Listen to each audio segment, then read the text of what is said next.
Welcome. I'm Dr. Liz, an entrepreneur, speaker, podcaster, mom, and wife. This podcast is about hypnosis, but also about all kinds of ways to help you live your fullest life, to heal, transform, to play the long game and go after the joy. You can see more about me at drlizhypnosis.com. Hop over there to get a free hypnosis file to decrease fear and anxiety, or one to increase emotional stability. They're there just for you. I hope you enjoy the podcast as much as I do. Peace.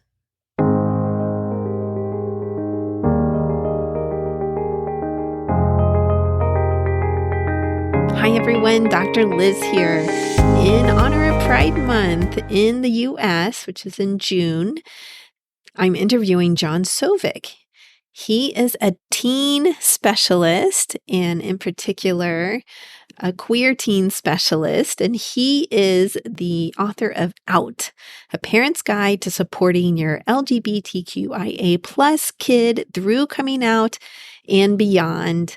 We have a great conversation about how to work through your own process and the feelings you may be having about a child who's coming out, how to best find support, what to do with a kid who doesn't want to go to support groups themselves or talk about stuff, as well as ways to open up conversations with your child.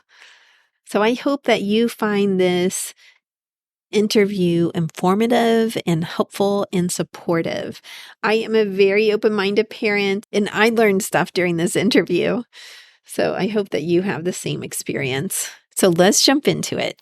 Peace. Hi, John. Welcome to the Hypnotize Me podcast. Thank you. It's so delightful to be here with you. Good.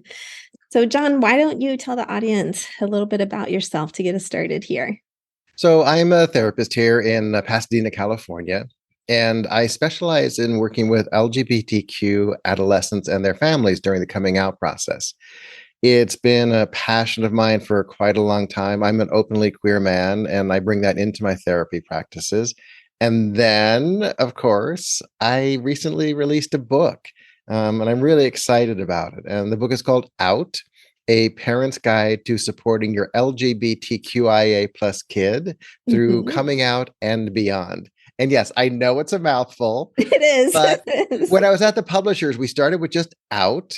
And then we realized that title had already been used. So then we did the parenting part, and then they read the book. It's like, well, and beyond really counts too, because it covers more than just the coming out process, but the whole journey for kids.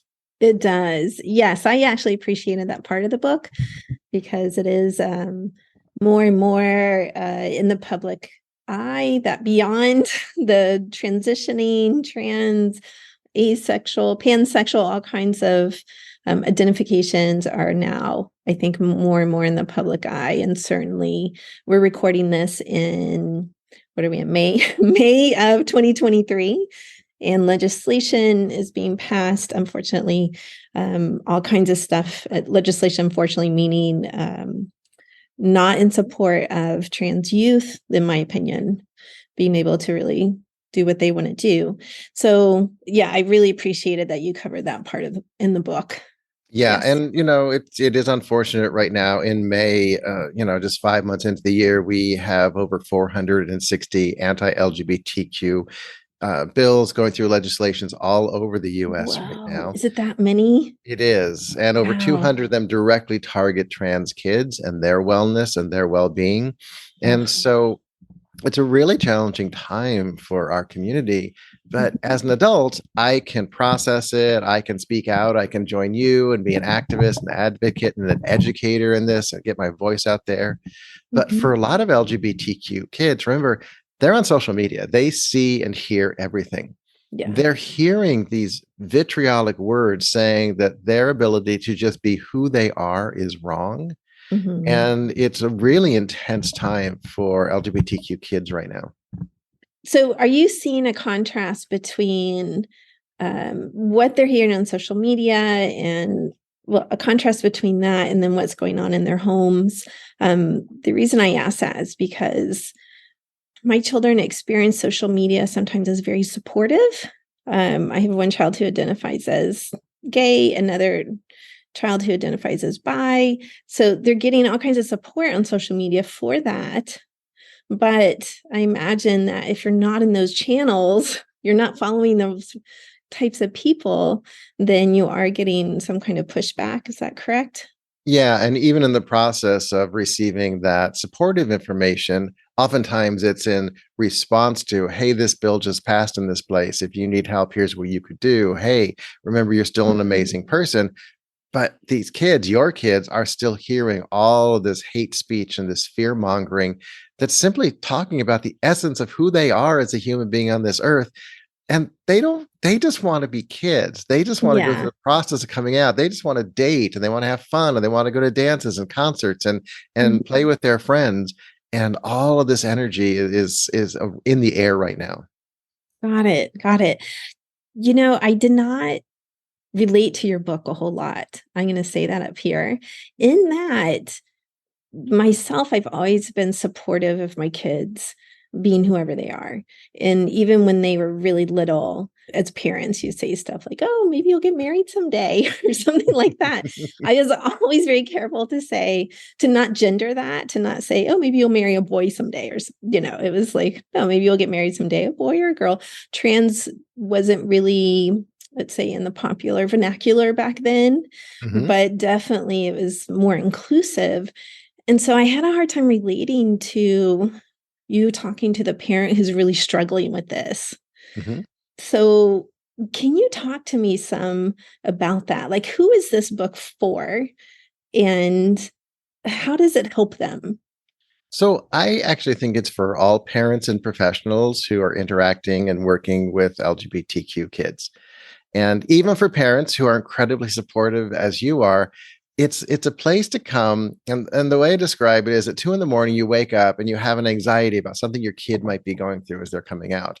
So you can reach over, turn on the light, open the book, or just light up your Kindle and take a read and have a supportive voice and say, like, okay, you're going through something right now.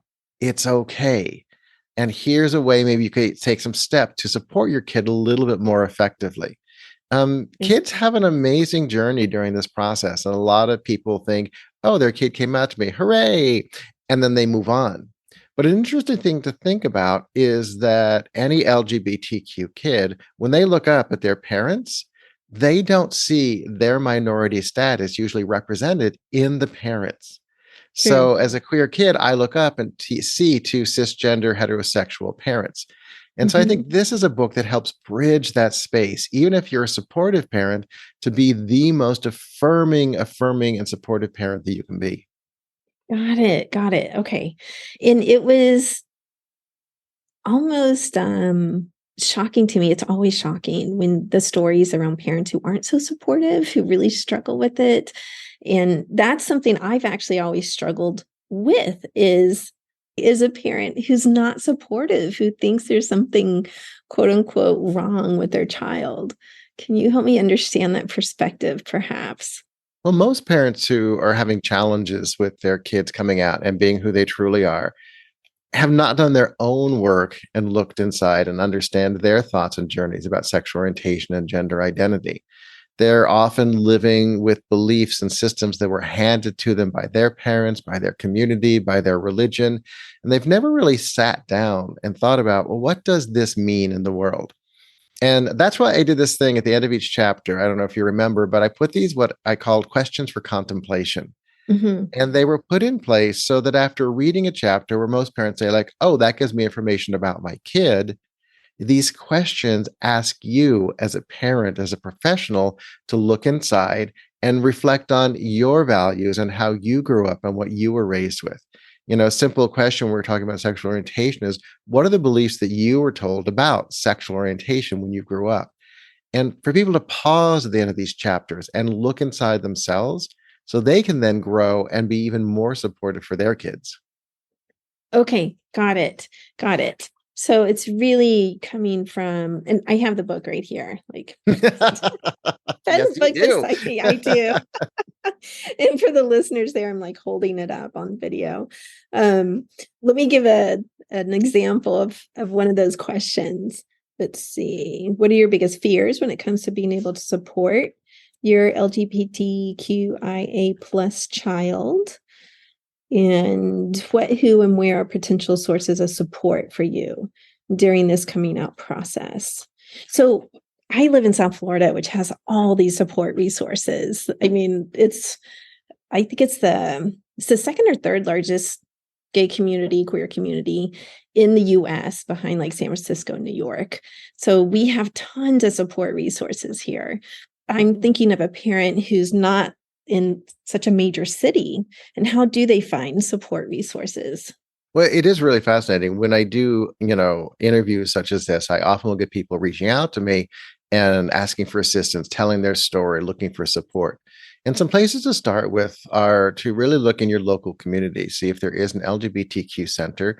I have some parents who actually live in a smaller town who will drive to the closest big city to find those resources. Mm. Because of our online abilities now, there's lots of resources available. There's an organization called PFLAG, which is Parents and Friends of Mhm. Lesbians and Gays. And they know that unfortunately, when they made the name, they did not mention trans specifically, but they're amazingly supportive for families with trans and non binary kids as well. They're an international organization. And so you can go to their website and you can find either meetings that are more local to you or online meetings that are a great resource. They also have some of the best, like how to be an ally, how to support your kid. They're these little tiny Mhm. little like how-to books, and they're really, really well written and very accessible for parents. So I encourage that. Also looking at sites like Gleason, which is a gay lesbian straight education network. And this is an amazing organization that gathers information about the journey of LGBTQ kids. And in there, they provide sources of support as well too. So there's a lot of really powerful and really well vetted information now available online to support parents. And the thing that I think is important is you as a parent do need to vet those organizations. You Mhm. need to look at it and say, like, is this an organization that's saying we are supportive of my kid's journey, or is this an organization that is trying to say you need to shut it down? Because there are those Mm. organizations as well too. So as a Really? parent, I really encourage you to vet the situation and read through it carefully to make sure it's a place that's offering you support. Okay, so you're saying if it's not one of these major ones that you talked about, which Hmm. are obviously supportive and pre-vetted, let's call them, Hmm. then make sure you check it out. Yeah, Yeah, yeah, yeah, yeah. yeah. I have a friend who goes to PFLAG meetings and loves them, just finds them such a wonderful source of support and information for her. Well, and it's amazing too because I have parents that I encourage to start going to PFLAG meetings, and they're like, "Oh, I'm so scared. I can't." And then they go, and they really connect with it. And then years later, after their kid has graduated and gone to college, they're like still with the PFLAG meetings. They're like the leaders of the organization. They just get Yeah. so involved in the community that it's really an amazing journey to watch parents go on. Mhm. Is it for more for like parents of high school kids or younger? No, it's all ages. It is And the all thing that's really ages. Okay. fascinating about a lot of the meetings is the way they do it is they'll start the meeting with everybody, both kids and parents there. And then the kids will separate and they'll have a meeting that's facilitated. And then the parents will have a meeting together. And then at the end of the night, they'll all come back together. So it's a Mm, really great place for both parents and kids to go to have a supportive experience. fantastic, fantastic. What do you say to parents who, I'm speaking of, I'm thinking of one of my friends who she sort of had to make her son go to meetings. Like he was like, no way am I going to any kind of support meeting. And now he loves them. Like it is a huge source of support for him and he doesn't want to miss them. But in the beginning, I was like, here's some resources. See if he'll go. You know, she was like, he doesn't want to go. What do I do?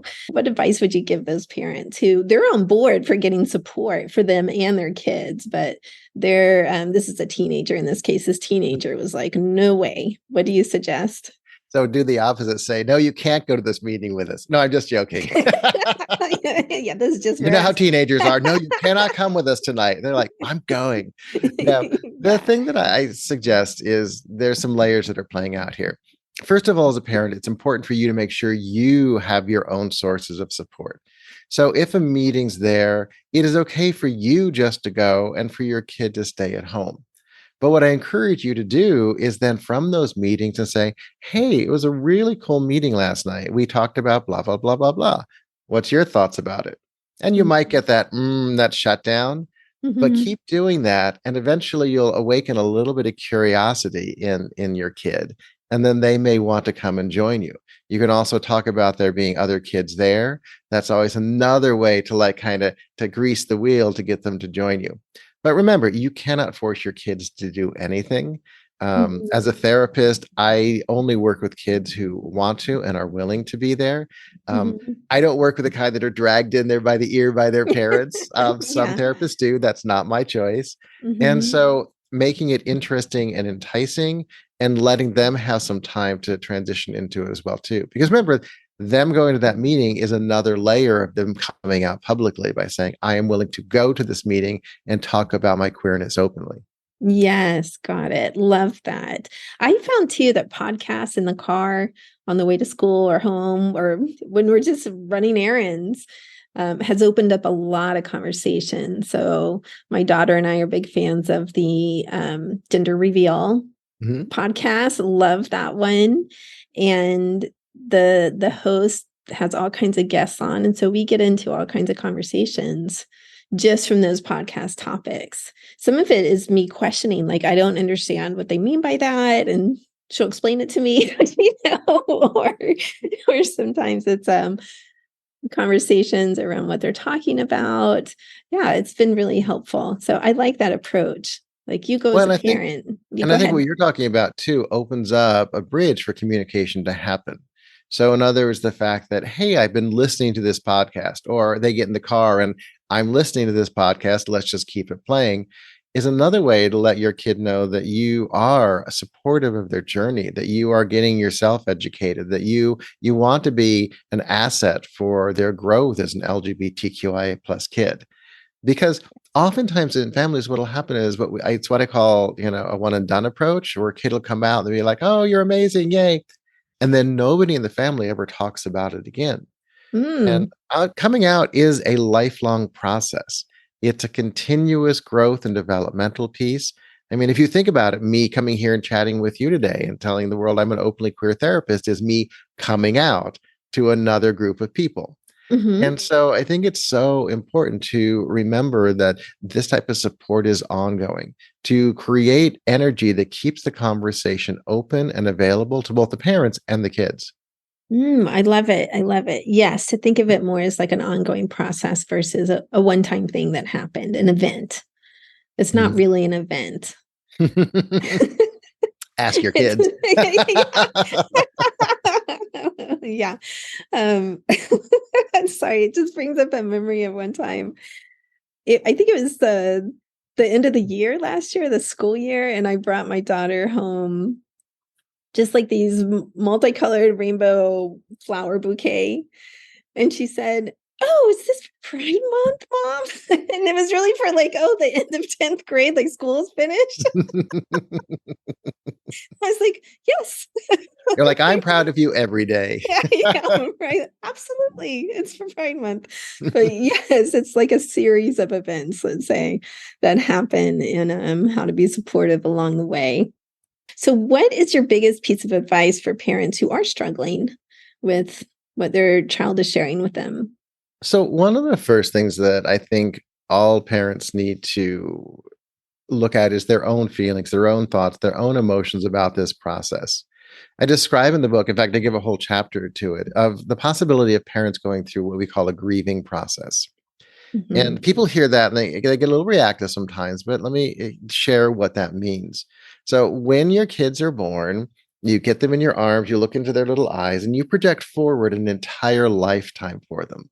They're going to be the valedictorian or the captain of the football team or the head cheerleader, and they're going to go away to a college and become a doctor, lawyer, dentist, all of those amazing things. And then they're going to move in next door to you and buy a house with a white picket fence and dogs, and everybody's going to have grandchildren running back and forth. And when your kid comes out to you, often that dream will die. And Mm. that's what I think is so important to understand is for parents, you are grieving the dream of what you believed your kids were going to be. And you need to process that. And you need to give yourself some time to go inside and really sort through the emotions that are coming up with it. And I also tell the kids about this too, because I think it's important for them to know, look, you and I have been talking about this for a while. You've been processing coming out for a while. This is new for your parents. We need Mhm. to give them a little space to adjust their emotional meter right now. And when we give that space and really recognize the grieving process is happening, then that allows the process to move along. And then parents can open up and expand a little bit more and find their way to be a supportive and affirming parent. Got it, got it. So, allow yourself to look at what is it you're grieving, like identifying that, Hmm. and then how do I let go of that over time? Hmm. Yeah. And recognizing how it may be influencing you in moments so that you can say, like, oh, today was a tough one. It's graduation, and I see my non binary kid walking across the stage, and I'm so proud and amazed at them. And it's not the picture I remember setting up when I was younger. And so it's Mhm. about recognizing that those things are influencing moments for you. Got it, got it. So really paying attention in the moment to what's going on. Yeah, Okay. That's a hard one. it is. And I think it's important that it's recognized, because when it's recognized and a parent can process, then they can open up and be expansive and euphoric and celebratory and bring their kid multicolored flowers when they want to be part of the journey with their kid, rather than saying, I'm having these feelings and I need to hide them and shut them down. We do need to move through them. Mm. I mean, what if they don't have anyone to talk to about those types of feelings? Yeah. So there are layers to this. If you have a spouse who you can talk to, these are things to talk to with your spouse. If you don't have a spouse to talk to, it's about maybe finding a PFLAG group and being able to talk to other parents. It is about sometimes finding a best friend and bringing them into your circle of confidentiality. But once again, you need to be respectful of your kids' coming out process so that friend doesn't out them accidentally in another venue. So it is about finding those supportive and at first confidential, maybe even a therapist who's trained in LGBTQ affirming practices, as a place for you to work through your own process as you're trying to be the most supportive parent for your kid. Got it. I did like the chapter, appreciate the chapter on family, how to handle some family.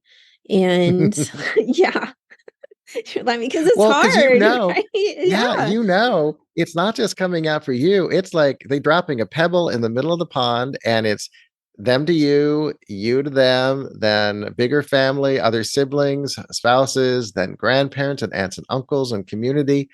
At all of those layers, everybody got to check in. Yes, yes. And it is really tough decisions.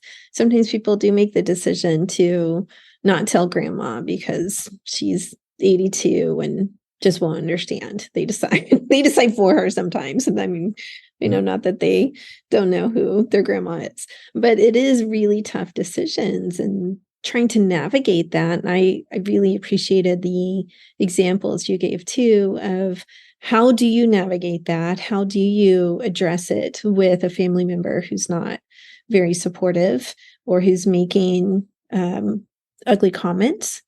And how do you do that in a way that is respectful of not just them, but yourself and your child's process, your own process? Yeah. And, for me, the first step of all of this is, like, let's say you're going to family event, Hmm. is to sit down with your kid and talk about, so who knows, who doesn't so far? How do you want us to handle this? If you have a trans or non-binary kid and they have their authentic name and pronouns, maybe for that event, they're like, I want to go with my dead name and my old pronouns because I do not want to come out to everybody. Or they might say, it's going to be a smaller event. I do want to let aunts and uncles know. I want to let my cousins know. But we need to sit down with the kids and have the conversation with them about how far they want to go in this moment. I have some parents who are so supportive and they want to run out and tell the whole world. They want to put it in Yeah. the Christmas newsletter. And I think it's important to really slow down and check in with your kid and see what layers they want to do it at, because they're going to have a sense of who they really want to know to test the waters of the extended family, see who might be there for them. Mm. Okay, got it, got it. I didn't really see it as a test. I see that now. It's happened in my own extended family.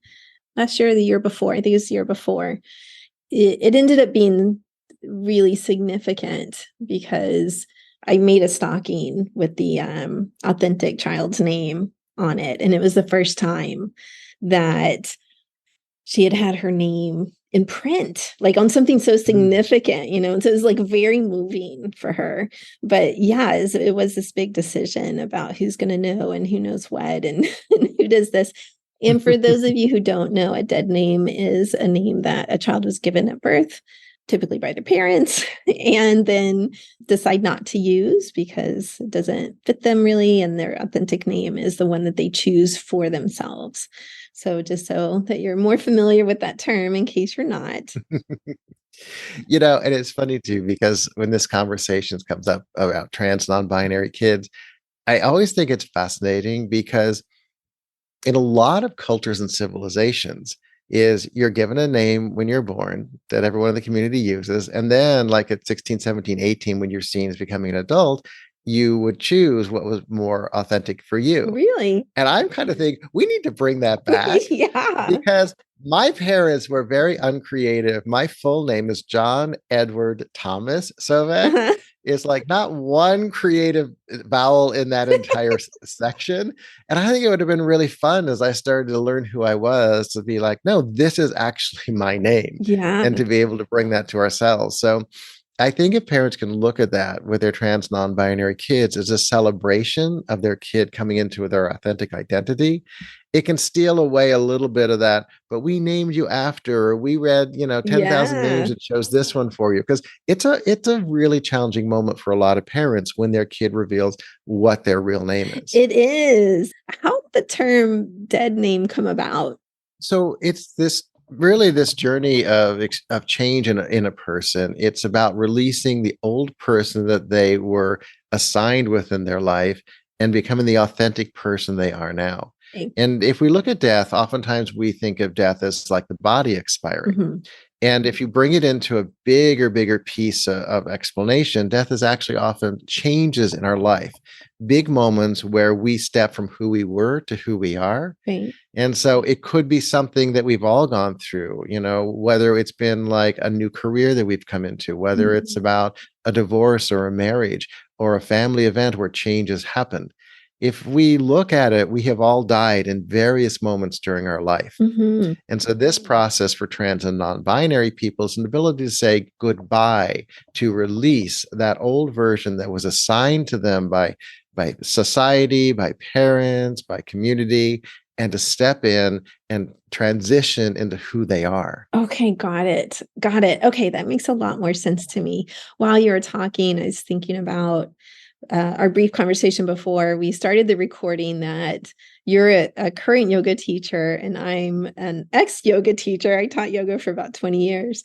And when you were talking about this death of past selves or transitions, that's what came to mind for me. It's like it feels almost like a dream to me. And I stopped teaching really in, I would say, I don't know, the last teaching, quote unquote, I did was in 2018, which is not that long ago. It's about 5 years Mhm. ago, but it just feels sort of like this past self. And I still practice yoga multiple times a week at home, but I don't consider myself a teacher anymore. Mhm. And so to put it in that context just helps me make sense of like, oh, okay, that's perhaps the same type of sense that a kid is getting when they're stepping into a self that feels more authentic. Like, oh, that's a Mhm. past self that doesn't feel really relevant or real to me as much as this current self. And that's the thing that I really try and work with parents on is when you sit down with these concepts that can feel overwhelming at time and you really chew on them for a little bit and give them some space in your heart and your mind, that you can actually find moments of understanding like Mhm. that. It's like, wow, I understand this whole concept a little bit differently because now I've related it to an experience that I've had in my life. Mhm. And with most parents, if we can open up that space for them, they can step over most of those hurdles and roadblocks that they've been taught over their lifetime and about how to interact with LGBTQ people. Yes, yes. So how did you land on this specialty, let's say? Did you originally start working just with teens, period? And then, which is, for those of you who are not therapists, it's like one of the most difficult areas as a therapist. Everybody is always looking for a therapist who will take a teen. Like I I will cannot defend tell my you, right to work with teens until the end. like multiple So, times a week sometimes. I'm like, I don't work yeah. with teens. I used to work with teens many, many years ago, but I stopped working with teens. So it's like, yes, how did you come into this specialty? So I love working with teens. I think they're amazing and magical and wonderful. And what happened is when I went back to grad school, we go into internships and trainings. And in that opportunity, I did a school-based program. And so I was working at a middle school and a high school and really started to find that I had this amazing ability with teens to get them to open up and to talk and share about things that they wouldn't normally speak with other people. Mm-hmm. And the other thing that I noticed too, though, as a queer man going through my program, there was very little emphasis on supporting the LGBTQ community and almost no information on supporting queer kids as they were coming out. And so this immediately became a passion of mine, to learn more, to get education, to talk about thought leaders in the world who had walked this path before me about supporting these kids, and to build this into my specialization, Mm-hmm. because I always feel that if I can be there for one kid in one moment that keeps them from choosing to harm themselves or kill themselves, that I have done my work, whether that's in current time or in future time. Mm-hmm. And that's why I'm committed to the work that I do. Got it. Got it. So you really enjoyed it and found that you had a gift. That's what I'm hearing. Like that is a gift, Well, believe I'll me, let to you get a in on, teen to open up. yeah. Well, here's the moment where it all kind of came to a head is I was working with a high schooler in their school, and I came back to my supervision because I was still an intern then. And I told my supervisor, yeah, we were talking about this kid's ideas about God and spirit today. And my supervisor just says, hold on a minute. You had a teenager talking to you about their spiritual beliefs. It's like, yeah, it just happened. And she was like, okay, this is where you need to be working. Yes. Yes, absolutely. Cool. Cool. All right. And then why did you decide to write the book? I decided to write the book.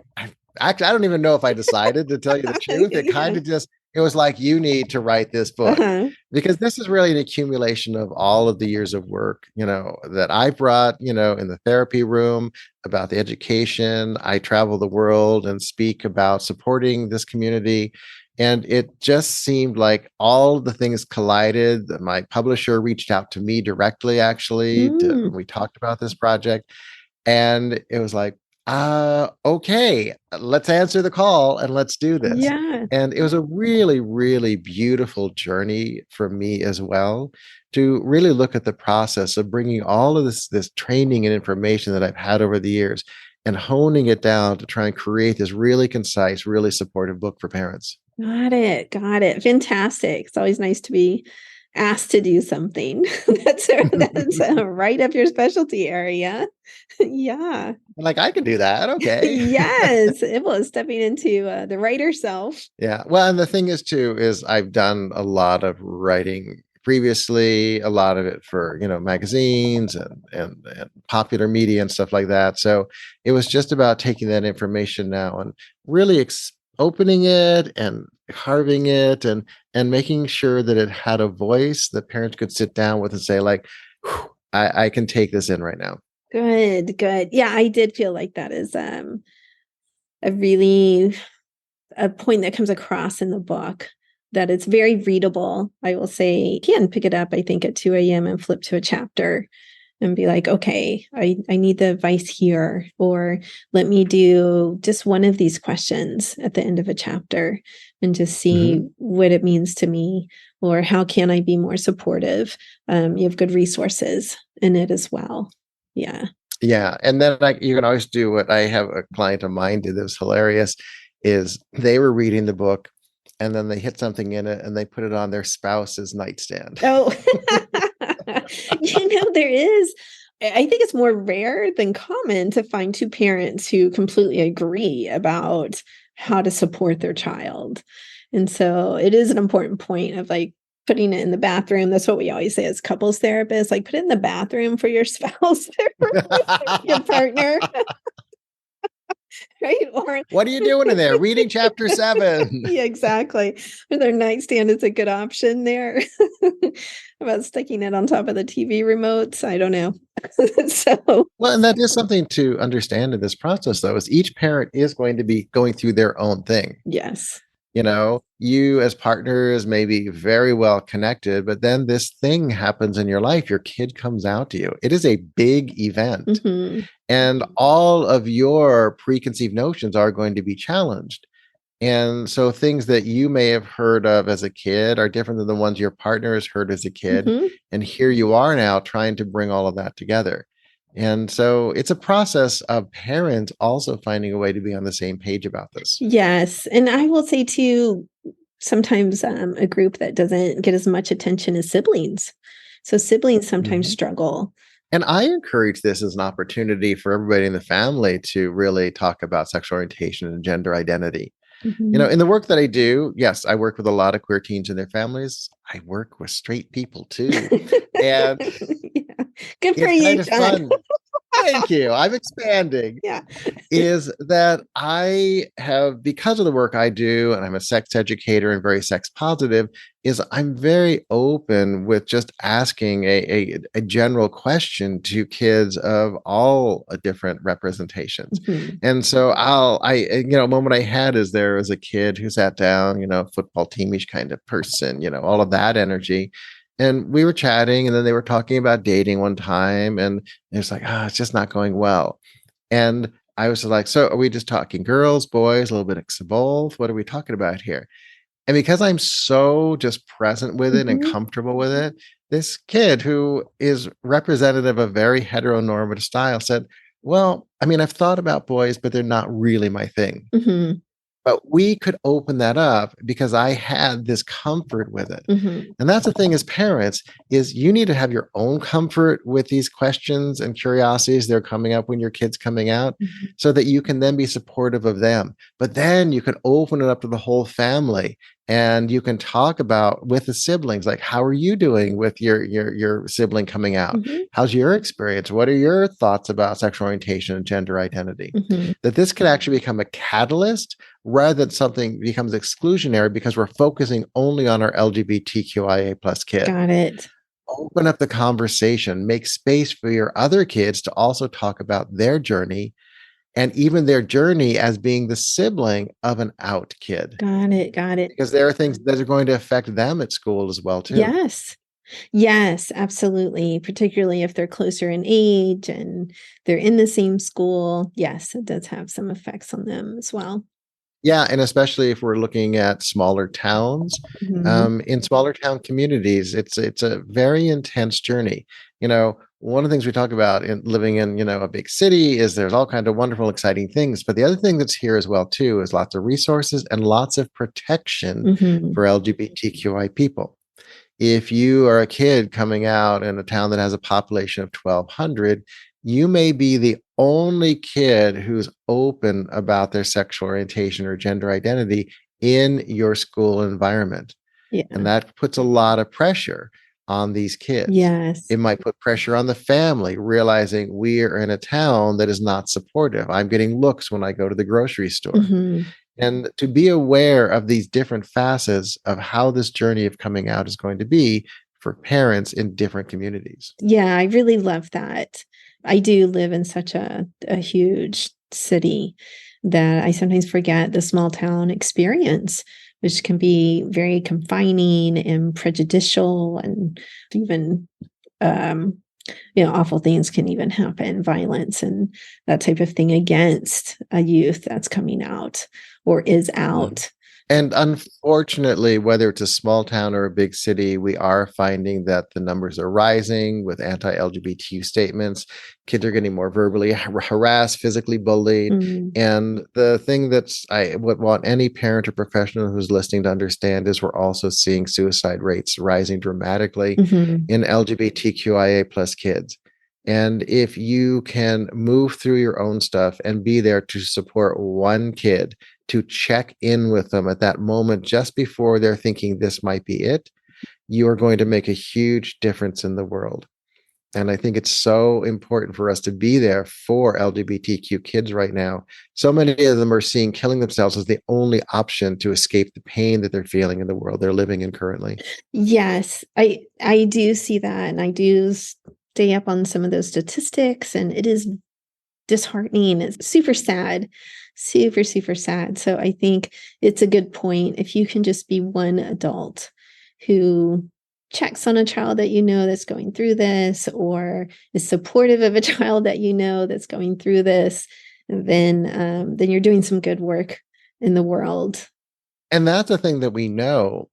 Lots and lots of different studies have said if LGBTQIA plus kids have one, even just one supportive adult in their world, levels of depression, anxiety, suicidal ideation go down, school performance can go up. Mm, All of these things and that's just one single supportive adult.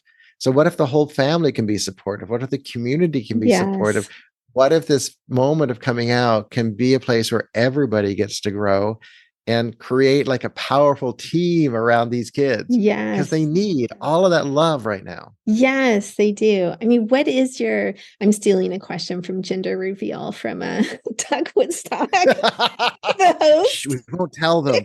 Yeah. What is your ideal future in terms of gender and LGBTQI plus kids? So that's a beautiful multi-layered question. And let me start with the kids.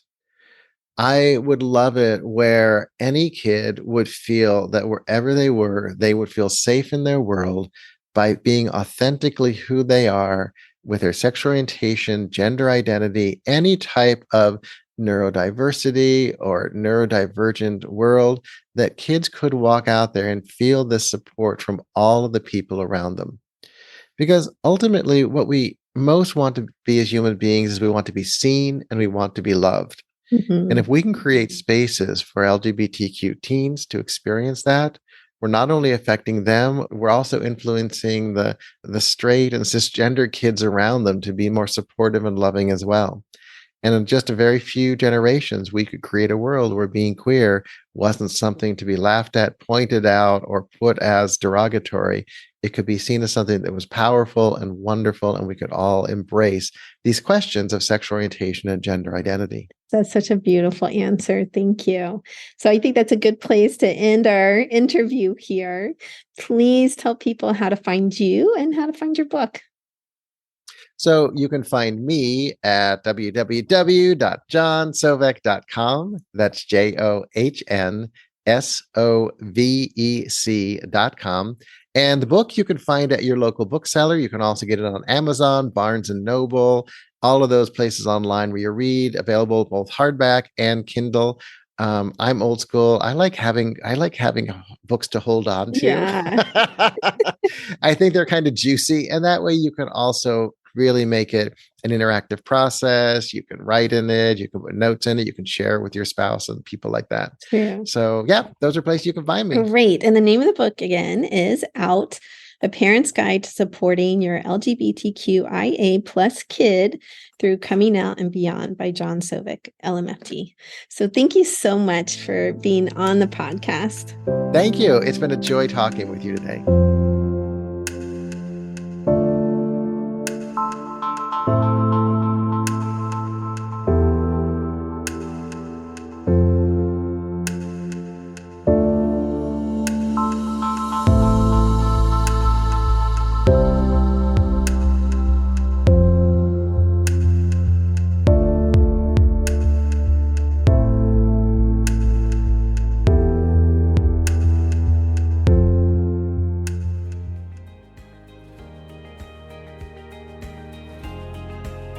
I hope you truly enjoyed today's episode.